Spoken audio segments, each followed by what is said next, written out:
سر جی اب جس طرح رمضان کا مہینہ چل رہا ہے، اس میں ہمیں کن اوقات میں دعائیں مانگنی چاہیے؟ اور یہ جو کہتے ہیں کہ اذان اور اقامت کے درمیان جو دعا مانگی جائے، کیا وہ واقعی قبول ہوتی ہے؟ اس کے بارے میں آپ کیا کہتے ہیں؟ اچھا میرے بیٹے، ایک چیز تو ہمیں جو ذہن میں رکھنی ہے نا، وہ یہ ذہن میں رکھنی ہے کہ بہت سی حدیث مبارکہ ہیں جن میں ملٹیپل اوکیشن پہ آپ کو دعا مانگی جا سکتی ہے. جیسے مثال کے طور پہ بارش ہو رہی ہو تو آپ کو دعا مانگنی چاہیے، وہ اس کی قبولیت ہو سکتی ہے اس کی بھی. اچھا، پھر آپ کسی مریض کی عیادت کرنے کے لیے جائیں تو آپ اس کے پاس بیٹھے ہوئے مریض سے کہیں کہ وہ آپ کے حق میں دعا مانگے، یہ بھی ایک جگہ پہ مینشن ہے. اچھا، پھر اس کے بعد جیسے آپ نے بات کی کہ اذان اور اقامت کے درمیان ہے، اس کے بارے میں بھی کہا جاتا ہے کہ اگر آپ ان کے درمیان میں دعا مانگیں تو وہ بھی قبولیت کے درجے پہ پہنچتی ہے. پھر فرض نماز کے بعد دعا مانگی جائے تو بھی اس کے بارے میں بھی کہا جاتا ہے وہ بھی قبولیت کے درجے پہ پہنچتی ہے. پھر رات کو جب اللہ تعالیٰ پہلے آسمان پر آتے ہیں، یعنی جو تہجد کا وقت ہے، اس وقت دعا مانگی جائے تو بھی کہا جاتا ہے کہ وہ قبولیت کی مرتبے پہ فائز ہوتی ہے. لیکن اصل میں بیٹے جو چیز ہم بھول جاتے ہیں نا، اصل میں سب سے بڑا جو میری ذاتی رائے ہے کہ جو انڈرسٹینڈنگ دین کے اندر ہے نا، وہ ہم پتہ کیا کرتے ہیں، ہم کسی ایک چیز کو سنتے ہیں، ٹھیک ہے، اور اس کے پس منظر کو سمجھے بغیر ہم اس کو امپلیمنٹ کرنے کی کوشش کرتے ہیں. جیسے میرا آپ سے ایک سوال ہے، سادہ سا سوال ہے. آپ کا کوئی کام ہے، مثال کے طور پہ آپ ایسے کریں، 1 لاکھ بندہ روزانہ فرض کریں ہمارے شہر گجرات میں جی نماز پڑھتا ہے. آپ اناؤنس کر دیں کہ جس نے جو دعا مانگنی ہے وہ اقامت اور اذان کے دعا مانگے، اور سارے بندے یہ دعا مانگے خلوص سے دل کے ساتھ کہ بھئی اللہ تعالیٰ ہماری جو ہے نا فائنینشیل پرابلمس کو سالو کر دیں. آپ اپنے دل پہ ہاتھ رکھ کے بتائیں کہ سب کی فائنینشیل پرابلم سالو ہو جائیں گی دعا سے؟ نہیں ہوں گی، نہیں. نہیں ہوں گی. اصل میں چیز کیا ہے، اللہ تعالیٰ ہر بندے کے ساتھ اس کی نیت کے حساب سے معاملہ کرتا ہے. اب مثال کے طور پہ ہمارے پاس یہ چیز بھی دین میں موجود ہے کہ اگر آپ اس میں اعظم کو پکار کے آپ دعا مانگیں تو اللہ تعالیٰ آپ کی اس دعا کو ضرور شرف قبولیت عطا فرماتا ہے. لیکن جو مین چیز ہے وہ پتہ کیا چیز ہے، وہ ہے بات جو دل سے نکلتی ہے اثر رکھتی ہے، پر نہیں طاقتیں پرواز مگر رکھتی ہے. مجھے نہیں پتا کہ اللہ اکبر اس میں اعظم ہے کہ نہیں ہے، لیکن اگر میں اللہ اکبر کو جان کے اللہ اکبر کیا ہے، اللہ تعالیٰ آپ ہی کی کبریائی ہے، آپ سے بڑا کوئی نہیں ہے، میں آپ کے علاوہ کس سے مدد کروں، آپ ہی سے میں نے مدد طلب کرنی ہے. تو اگر آپ خلوص نیت کے ساتھ اللہ کو پکاریں اور کسی وقت پہ بھی پکاریں، دیکھیے کسی وقت پر بھی پکاریں تو اللہ تعالیٰ آپ کی دعا کو شرف قبولیت عطا کرے گا. ایک بات لیکن اس میں ایک چیز ضرور یار مینشن کروں گا، وہ پتہ کیا چیز مینشن کروں گا، میں پھر آپ سے کہوں گا. دیکھیں کہ جو اللہ تعالیٰ اور بندے کے معاملات ہیں نا، یہ اللہ اور بندے کے معاملات صرف اللہ ہی سمجھ سکتا ہے. مثال کے طور پہ اللہ کے بہت برگزیدہ بندے ہیں، وہ دعا جو مانگیں گے ان کی دعا کا جو سیناریو ہوگا، ان کی دعا کا جو متن ہوگا وہ انٹائرلی ڈفرینٹ ہوگا. جو عام بندے کی دعا ہوگی وہ ڈفرینٹ ہوگی. سب سے زبردست جو چیز مجھے اس میں ملی، جس پہ میرا جو عقیدہ بھی ہے، جس پہ میرا بلیو ہے، وہ حضرت علی علیہ السلام کا ایک قول ہے.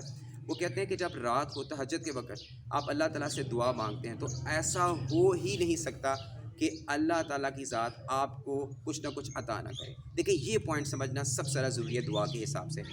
آپ جتنے بھی اوقات ہیں آپ ان میں دعا مانگیں. میرا عقیدہ یہ ہے کہ آپ دعا ضرور مانگیں، اس کی کنفرمیشن نہیں ہے کہ آپ کی وہ دعا قبول ہوگی یا نہیں ہوگی، کیونکہ ہمیں حدیث مبارکہ سے یہ چیز بھی ثابت ہے کہ دعا کے 3 درجے ہیں، وہ اسی وقت بھی قبول ہو سکتی ہے، اچھا کچھ عرصے کے بعد بھی قبول ہو سکتی ہے، یا ہم یہ بھی کہہ سکتے ہیں کہ قیامت کے دن اس دعا کا آپ کو اجر مل جائے گا. لیکن جو مجھے سب سے زبردست انٹرپریٹیشن دعا کے ریفرنس میں ملی وہ کیا ملی، حضرت علی علیہ السلام فرماتے ہیں کہ آپ جب تہجد کے وقت رات کو دعا مانگتے ہیں، ایسا ہو ہی نہیں سکتا کہ آپ اللہ کے دربار میں حاضری دیں، اللہ سے دعا مانگیں اور وہ آپ کو کچھ نہ دے، کچھ نہ دے. اس کا مطلب یہ ہے کہ اگر میں اللہ تعالیٰ سے کسی چیز کے لیے ڈیمانڈ کروں، یہ ضروری نہیں کہ جو میں ڈیمانڈ کر رہا ہوں وہ میرے حق میں بہتر ہو تو اللہ تعالیٰ مجھے وہ چیز عطا کر دے. یہ ضروری ہے کہ ہم کسی بھی وقت چاہے وہ اقامت اور اذان کے درمیان کا وقت ہے، چاہے وہ صبح فجر کی نماز کے بعد کا وقت ہے، چاہے وہ تہجد کی نماز کا وقت ہے، چاہے وہ فرض نماز کی ادائیگی کے بعد کا ذکر ہے، چاہے وہ سفر کا ذکر ہے، بارش کا ذکر ہے، بیمار مریض کی عیادت کا ذکر ہے، کسی بھی اوقات میں آپ دعا مانگیں، کسی بھی دعا مانگیں، یہ ضروری نہیں کہ آپ کی وہ دعا قبول ہو جائے. ہاں یہ ضروری ہے کہ آپ اس دعا کے نتیجے میں آپ نے جو گناہ کیے ہیں اللہ تعالیٰ ان کو بخش دے. یہ ضروری ہے کہ آپ اس دعا کے نتیجے میں آپ کے سامنے کوئی مشکل آنے والی ہے، اللہ اس دعا کے صدقے آپ کی اس مشکل کو حل کر دے یا آپ کی اس مشکل کو آپ سے پرے کر دے. یہ ممکن ہے کہ آپ نے جو اس وقت دعا مانگی ہے اس کے بدلے میں اللہ تعالیٰ آپ کو کوئی بہتر چیز عطا کر دے. تو میرا عقیدہ جو ہے سمجھنے کے حساب سے، جو دین کی میری تھوڑی بہت انڈرسٹینڈنگ ہے، آپ کسی بھی اوقات میں دعا مانگیں، آپ کی دعا کے مقابلے میں آپ کو اللہ تعالیٰ ضرور کچھ نہ کچھ دیں گے. یہ ضروری نہیں کہ جو آپ مانگ رہے ہیں آپ کو وہ ملے.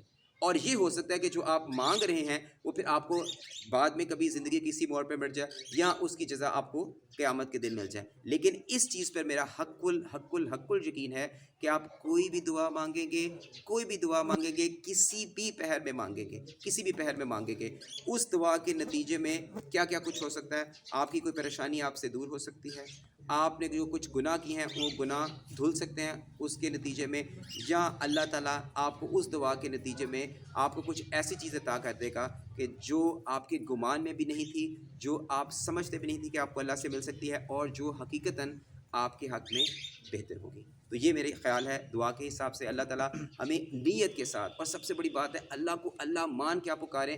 ایسا ہو ہی نہیں سکتا کہ اللہ تعالیٰ کی ذات آپ کو آپ کی جو دعائیں ہیں ان کو شرف قبولیت عطا نہ کرے. ایک چھوٹی سی بات میں اور ایڈ کروں گا، ایک واقعہ جو میں نے ایک جگہ پہ ایک روایت میں پڑھا تھا. اسی کو دیکھنا ہے کہ اللہ تعالیٰ ہمارے سے کتنا پیار کرتے ہیں. کہ ایک بندہ تھا، وہ اللہ تعالیٰ کا ذکر کر رہا تھا، یعنی وہ اللہ کو مانتا نہیں تھا. بیسیکلی وہ اللہ کو مانتا نہیں تھا، یا سانمو کہتا تھا. سانمو کا مطلب ہے کہ جو آپ یہ بت پرستی کا وہ قائل تھا. ایک بار غلطی سے اس کے منہ سے یا سانمو کی جگہ پہ یا سامادو نکل گیا.